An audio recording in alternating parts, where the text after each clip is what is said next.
L'été arrivant, chacun s'inquiète de sa ligne, Anne nous en a parlé, et tout le monde, sauf Patrick Font, grâce à un article du Nouvel Observateur, je crois. Oui, alors là, Anne, je vais te soulager un petit peu pour ces problèmes-là que tu viens d'évoquer, et d'une façon sérieuse, en effet, puisque je m'appuie sur un journal sérieux, qui n'est pas tellement rigolo, c'est le Nouvel Observateur.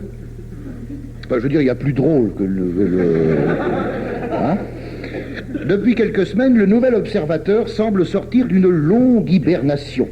Je ne sais pas si le printemps en est la cause, toujours est-il que, ces derniers temps, le Nouvel Obs a dépassé en énergie les frétillements prime sautier de Pif le chien. C'est pas mal, Pif. Pif. Non, sans déconner, Pif géant, c'est bien. Pif, je sais, il y a des histoires complètes, très bien dessinées, mais il y a un truc que j'aime pas, c'est les pages pleines consacrées aux, vous savez, aux onomatopées. Il y a une grande image comme ça, puis il y a Zurb, Va, Zerbi, tout le vocabulaire de Schwarzenegger. Ça fait un peu crétacé inférieur, mais bon, c'est dû à mon âge. Je suis resté nostalgique de Fripounet et Marisette. Ah, Marisette, ce cul. Alors... Ah, mais Fripounet aussi, hein. Ah oui, non, pas de sexisme. Pas de sexisme ici. Fripounet et Marisette, souvenez-vous, les gens de mon âge, il doit y en avoir 2 ou 3 rescapés dans la salle, qui, dans les années 50, faisaient la joie des amateurs d'illustrer. Car à l'époque, on disait illustrer. Aujourd'hui, on dit BD. C'est le festival de la BD.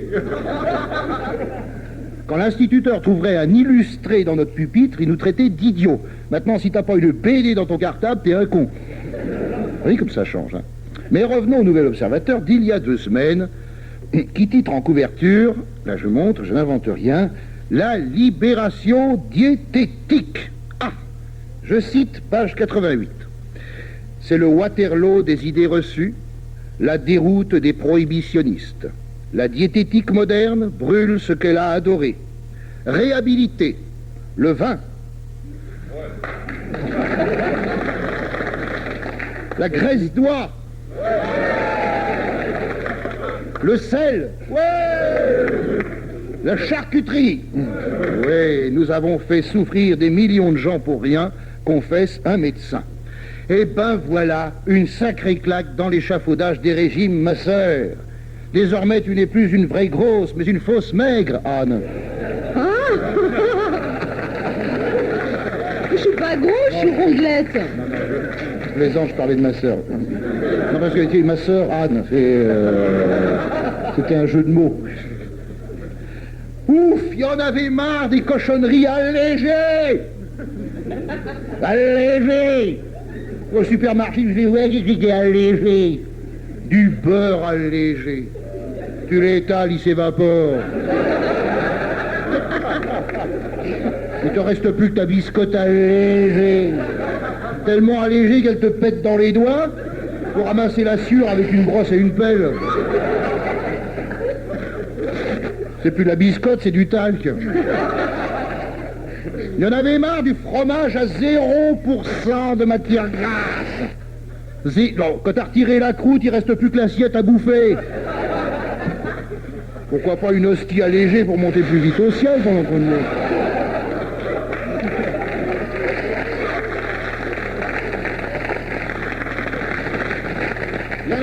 Il y en avait marre de la sucrète. Oh la sucrète, non écoute, avec ton petit paquet de sucrète dans le café, une pastille rikiki, tellement petite qu'elle saute partout sauf dans la tasse. Ah, t'as l'air fin au bistrot à chercher ta pilule entre les pieds des clients. N'auriez pas vu ma sucrière, toi? J'ai perdu ma sucrière, toi. Il y en avait marre de l'apéritif sans alcool, qu'il fallait boire 600 litres pour commencer à être plein.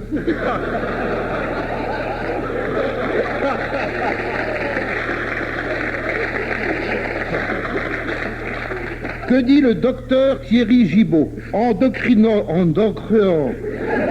Peut pas être quincaillé comme tout le monde, celui-là, non? Non, mais là, c'est sérieux. Le docteur Thierry Gibault, endocrinologue et nutritionniste. Eh bien, il dit, la bonne bouffe bien arrosée a des vertus médicales insoupçonnées. Waouh! Bravo, docteur. Ouais. Ce qui veut dire en clair, plutôt que d'aller chez le toubib, allez donc au resto. L'ordonnance est délivrée avant le diagnostic, ça s'appelle un menu. Un bon menu à 65 francs, avec une carafe de rouge. Hein? Une consultation médicale, ça coûte 100 balles, et quand tu sors, t'as encore faim. Écoutons le docteur Frédéric Saldman. L'expérience prouve qu'il est beaucoup plus facile et confortable d'interdire que d'autoriser. Dans le vieux fond culturel judéo-chrétien, je m'excuse s'il y a des cathos ici, de toute façon c'est pas grave, ils comprennent rien, on peut continuer sans eux. Dans le vieux fond culturel judéo-chrétien, les gens ont peur de la liberté. Ils trouvent naturel d'être punis pour leurs excès, d'avoir mérité leur maladie, de payer leur guérison par un régime cruel. Bravo, docteur, ça c'est du meuble. Car, comme disent les nudistes, la vie est trop courte pour s'habiller. Ça n'a rien à voir, mais qu'est-ce que ça prouve?